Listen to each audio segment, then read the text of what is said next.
Hello, everybody, and welcome to Penguins to Go, your daily dose of Pittsburgh Penguins news and analysis. You can find us on YouTube at Inside the Penguins or anywhere you get your podcasts from.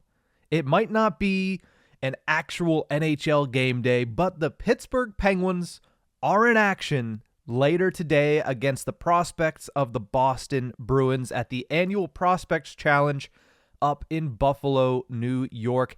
That's a 3-game schedule for the Pittsburgh Penguins prospects that they begin today. They also play tomorrow and Monday afternoon. So it's going to be a return to hockey this weekend for the Pittsburgh Penguins.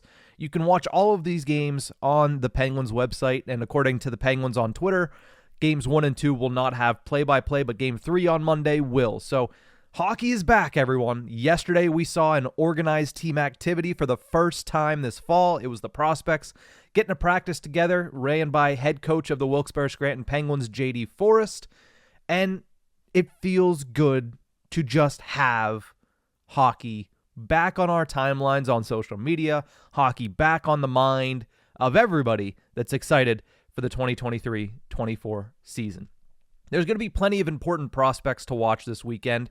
I talked about them during last Friday's Penguins to Go. I'm going to link the tab at the top of the screen if you want to go back and listen. I talk a little bit about Sam Poulin. I talk a little bit about Braden Yeager. I talk a little bit about Lukas Svejkovsky. And I do talk a little bit about the guy I'm going to talk about more here today.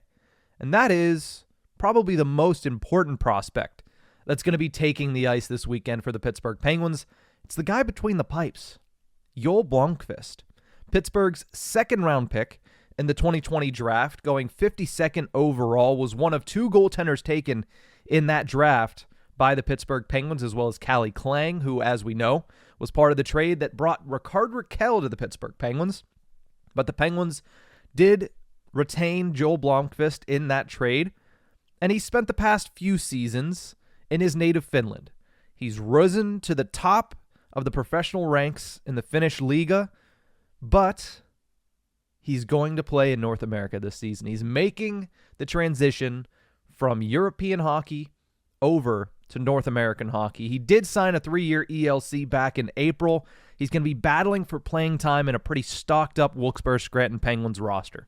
You have Blomqvist there. You have Magnus Hellberg, who's going to be spending his first year in the organization. You have Taylor Gauthier, who had a really good season for Wilkes-Barre last year. And you have Garrett Sparks somewhere in the mix. There's a good chance now Garrett Sparks starts the season with the Wheeling Nailers of the ECHL. But regardless, Blomqvist is going to be one of the most important prospects to watch throughout the entire season. And it all starts today against the Boston Bruins. We'll see if he gets the start. I would imagine he gets the start, but we'll have to just wait and see. He's certainly going to play at least one of these 3 games over the weekend. Yesterday, I mentioned that they had practice up at UPMC Lemieux Sports Complex. J.D. Forrest did have a few thoughts on the challenges that Joelblomqvist will face this season when he's transitioning from playing in the European leagues to playing in North America. The one that really caught my eye, the one quote that caught my eye was, he said, quote, "I think a lot of the differences here with the traffic and bigger bodies, shot volume, and just stuff happening around the net is something he's gonna get used to." So that's something to watch out for today.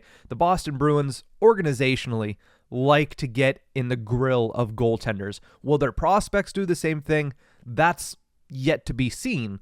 But if they follow along with the organization's philosophy, that's going to be a big test today for Joelblomqvist. The other things that J.D. Forrest highlighted on that media availability that is available on the Penguins Twitter account, he said he's playing the puck better. That's something he worked on through the summer. He's getting better at playing the puck behind the net, which is something, as we know, has been a part of Penguins' number 1 goaltender's real arsenal dating back to the beginning of Marc-Andre Fleury's days with Pittsburgh.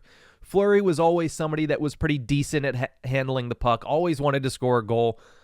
Tristan Jarry, that was something he was touted as doing very well coming out of the minors. He has had his struggles recently with playing the puck, but it's a skill set that the Penguins value in their goaltenders. And really, it's a skill set that if you can do properly, really helps you at the NHL level and really helps the team at the NHL level. So nice to see that something that Blomqvist has been working on. And then, of course, J.D. Forrest mentioned there's the transition off the ice, just to the North American style of living. He's got to get used to living in an entirely new continent. So those are the three things that J.D. Forrest outlined. He's going to be the head coach for Joelblomqvist this season and probably next. But what I could expect from Joelblomqvist, he's a guy who, when you look at his numbers in Finland, he's played well. I mean, last year he had the opportunity to be the number one goaltender for Karpat. He missed time with concussions, 2 different concussions on 2 different occasions that really only kept him to 20 games played last year, which is not a lot of work for the 21-year-old netminder. So hopefully this season he'll get a little bit more work at the AHL level and be able to take that step and that progression towards hopefully one day becoming a starting goaltender in the National Hockey League. The Penguins have high hopes for this prospect. He's one of 2 excellent goaltenders in the pipeline for the Pittsburgh Penguins. Blomqvist is the one that is more further along, and Sergei Murashev, right now in Russia playing for the MHL, is another goaltender that they have really high hopes for.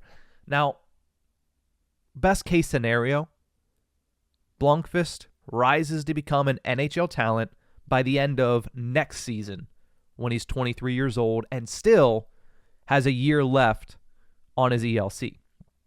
At that point, hopefully he can become a 1B to Tristan Jarry at the start and eventually take over as the 1A, the primary option in a goaltending tandem with Tristan Jarry, who the Pittsburgh Penguins just signed to a 5-year deal, $5+ million either way. Now, they did that because there is uncertainty with prospects, especially goaltending. If you listen to any podcast anywhere or any reporter anywhere, they're going to tell you goaltending is, there's so many words that people use. Goaltending is voodoo. Goaltending is fickle. Goaltending is hard to project. Goaltending is volatile. They're all right. They're all correct.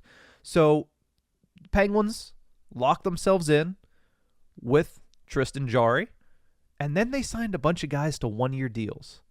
It's probably because they're hoping that one of Joelblomqvist, or maybe a little further down the line, a guy like Sergei Murashev, or maybe even a guy like Taylor Gauthier, who had a really good season at the AHL level last year. One of them takes that jump and can be an internal replacement as backup goaltender. The Penguins have had Casey DeSmith for the past 4 years. He's gone. Now it's going to be one of Magnus Hellberg, who was brought in. Maybe Alex Nedeljkovic has an opportunity this season to be the backup and potentially become a 1B because he showed that potential with Carolina. But best case scenario for the Penguins is by the end of next season, Joelblomqvist has shown enough and has matured enough that at 23 years old, he becomes the 1B. If you want an actual example of this, look at a former Pittsburgh Penguins goaltending prospect with a former Pittsburgh Penguins starting goaltender in Minnesota. Marc-Andre Fleury started last season as the Minnesota Wild's starting netminder.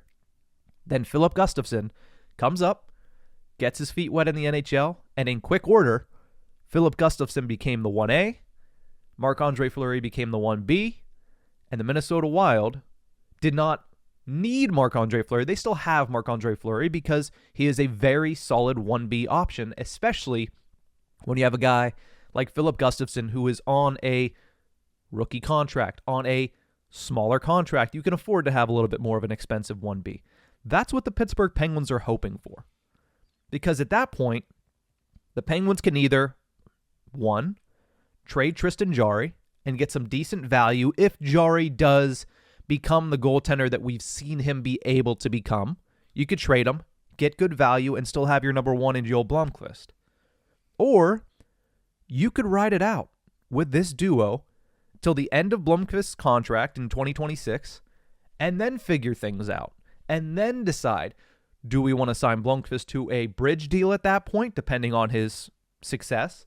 Do we want to sign him to a longer-term deal because we think he's the guy? That much remains to be seen. But his journey in North American hockey realistically starts today. Starts in Buffalo, New York, with the rest of the Pittsburgh Penguins prospects. Can he start to build towards that best-case scenario for the Pittsburgh Penguins? That is what begins today. And that's one of the things that I'm going to be keeping my eyes on as I watch on PittsburghPenguins.com. I'm going to keep my eyes on how does the guy between the pipes stand up against the Boston Bruins prospects. Now, he has had a couple of games. I should mention this. He has had a couple of games of experience at the AHL level. He came over at the end of last season, played a few games after the Finnish season ended. And he looked good. He looked really good. And he looked good in the Finnish Professional League as well. But the rubber meets the road right now. This is a huge year for his progression. Can he make the transition to North America, not miss a beat, and continue to build on the already impressive resume that he's put together since being drafted back in 2020? That's going to be the biggest question. The Penguins are back in game action, sort of. So keep an eye out for Blomqvist. Keep an eye out for some of the other top prospects hitting the ice. Again, I linked to it in the description. I'll put it up on the screen again in the top of your screen right now. If you click that tiny little box, it'll take you to another video where I talk about Braden Yeager, where I talk about Owen Pickering a little bit. I talk about Sam Poulin. I talk about Lukas Svedkovsky. Most of these guys, not Pickering. Pickering's injured. Hopefully will be healthy for the start of training camp.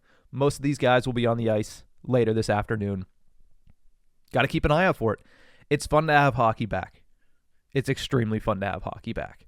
So hopefully, if you take it in, you enjoy what you see. Hopefully the Penguins go out there and they perform well. But either way, we'll be back on Monday to break down the games from today and tomorrow. And then, of course, preview the game for Monday afternoon. Hockey is back. We're getting so close. Less than a week to training camp. A lot of the Penguins are ascending back on Cranberry, getting ready for camp. And I'm excited. I'm very, very excited. So thank you so much for tuning in. Remember, you can find us on YouTube at Inside the Penguins or anywhere you get your podcasts. We'll see you guys next week.